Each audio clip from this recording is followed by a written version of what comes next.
Kadayo natin dyan. So ayun mga kadayo, mayroon tayong natanggap ngayon mga kadayo. Ayan, opo.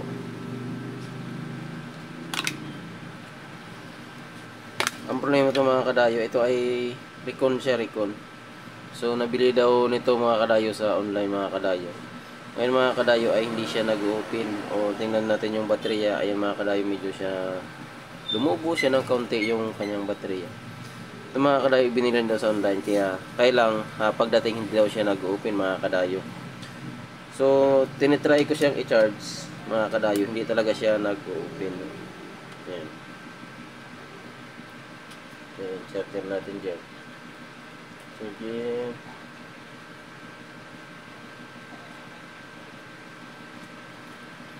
Wait lang mga kadayo, ita-try natin siyang i-charge. Ayan. So ayan mga kadayo, i-charge natin. Ayan. Wala siyang response sa charger mga kadayo. Ayan.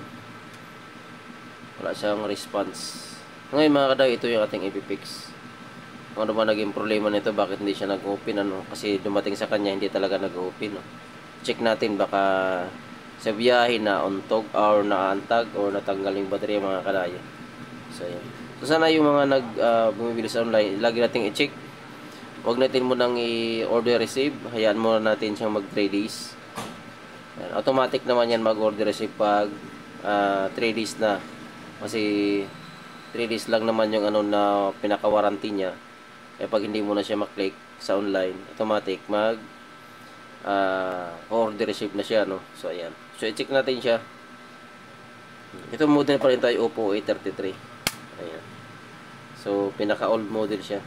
Ito kasi ay medyo lumubo siya ng kaunti. Kaya i-check natin, baka nagkaroon na siya ng or nagka-damage dahil sa pag-antag or ano.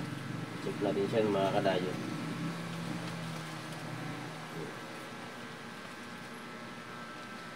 So, may warranty siya na to. Kaso lang, sayang din. Kung kaya natin siyang kit-kitin na hindi siya masira, talaga masisira siya mga kadayo. Ayan. Kaya no choice na yung may-ari, titingnan natin siya mga kadayo. Ayan, wala pala siyang tornilyo, nilagyan lang sticker, no. Ganun kasi pag mga mga recon siya na phone, nilalagyan lang nila ng sticker yung isa. Pero walang tornilyo yan, parang pinipiki nila. Ayan. I-check lang natin mga kadayo yung baterya kung ano ba naging problema niya, bakit hindi siya nag-open kapag bago. Check lang natin siya. So kung kayo po ay mag-order sa online mga kadayo, ingatan natin, lagi natin i-check bago natin i-order receive para maibalik pa natin sa supplier na binilan natin. Kasi hindi biro ang pera ngayon, medyo bago tayo makakuha ng pera, marami-rami yung kailangan natin, no. Marami yung pagod, puya at sakripisyo. Tapos pagdating ng order mo ay problema, hindi siya gumagana.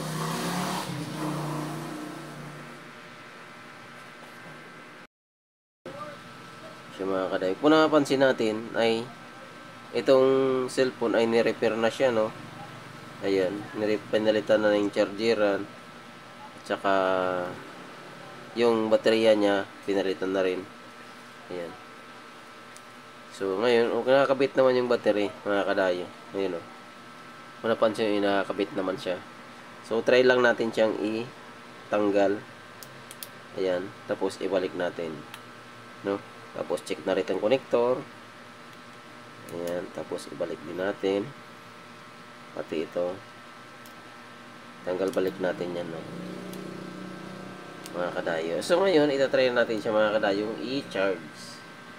Kung gagana na ba or hindi. Ayan. Charger natin.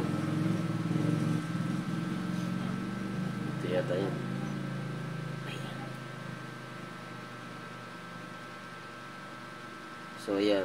So nag-vibrate lang siya mga kadayo is wala siyang display. Ay, natanggal pala yung connector. Ayusin natin. Check natin siya ulit. Okay. Ganyan ang lumabas sa kanya mga kadayo. So, it means, drain na drain yung baterya. Kaya na ganyan. Pag ganito yung lalabas sa cellphone nyo, ayan, siya na siya, no? Nag-open na siya. So, check natin mga kadayo kung kasi lobat pa siya. So, kung mag-charge siya, kung yan, tatakbo siya. So, ayun mga kadayo, no, na parang sobrang drain lang. Kaya talaga siya mag-open. Pag drain na drain kasi yung baterya, mga kadayo, ay hindi siya gagana or sira yung battery, yung pinaka-resistor niya. Ito, yan, di ba? Okay. So, dapat yan, pag na ganyan na, pag lumabas na yung ganyan, mga kadayo, din natin siyang i-open, no? Kasi nagcha-charge yan. Kaso lang, ayan. So, lupat daw siya. So, ngayon, ang gagawin natin dito mga kadayo, ay i-repair natin yung battery. Ayan, talagang sikanan na lang yung binalik nila. So, gilid natin yan. So, i-check natin yung itong phone, itong battery.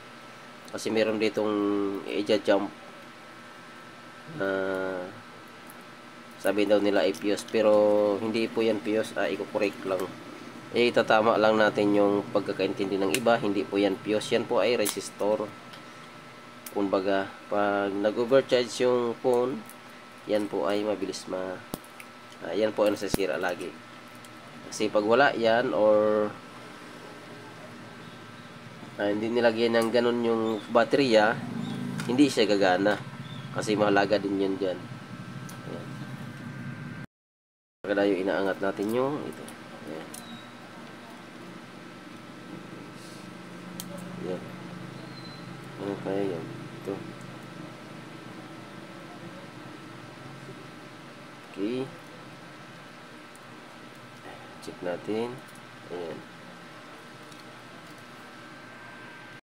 Ayan mga kadayo, ito. Ito yung Gina jumper. Ito daw po ay fuse. Ayan po ay Q. Q po yan, Q. Hindi po yan O.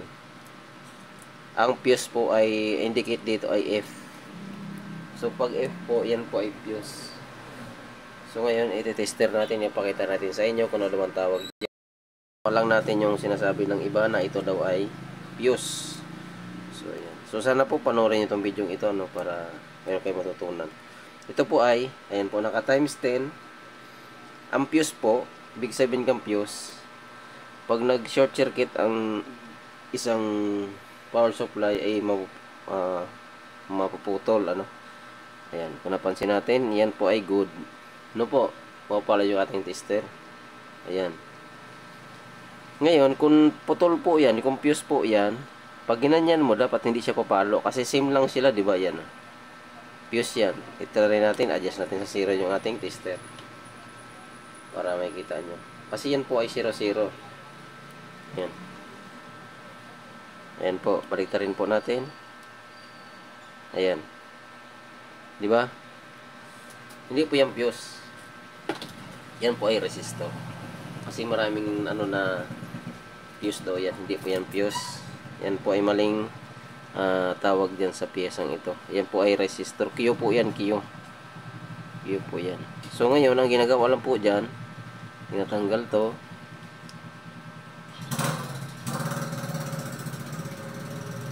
Bakit ko ba tinanggal to? Ano? Kasi yung baterya ay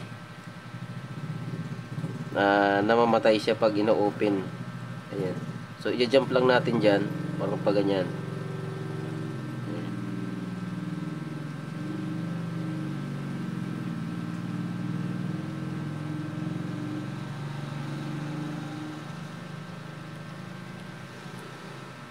I-jump lang natin siya pa ganyan.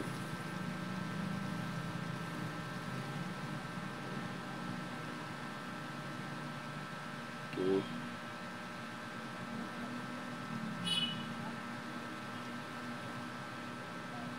Ayan.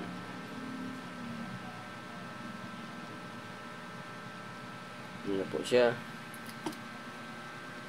So ngayon, talagyan natin ng tape para hindi magdikitan. So ayan. So ngayon, Ibalik na natin yung tinanggal natin na plastic. Ayan, tapos itatry na natin siya. Ayan. So wala naman siyang damage dyan. Okay lang po yan. Itatry na po natin. Ayan. So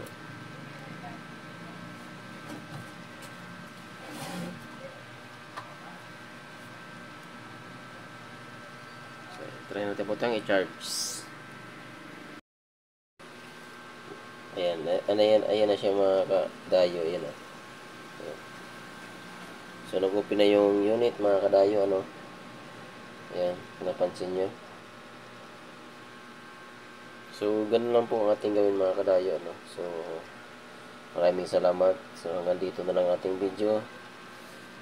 Ayan. So thank you so much sa inyong suporta. God bless sa inyong lahat. Ayan. So ganun lang po gagawin natin mga kadayo. Ano. Ayan. So okay. Ang battery ay 2%. Parang hindi siya nagtatouch.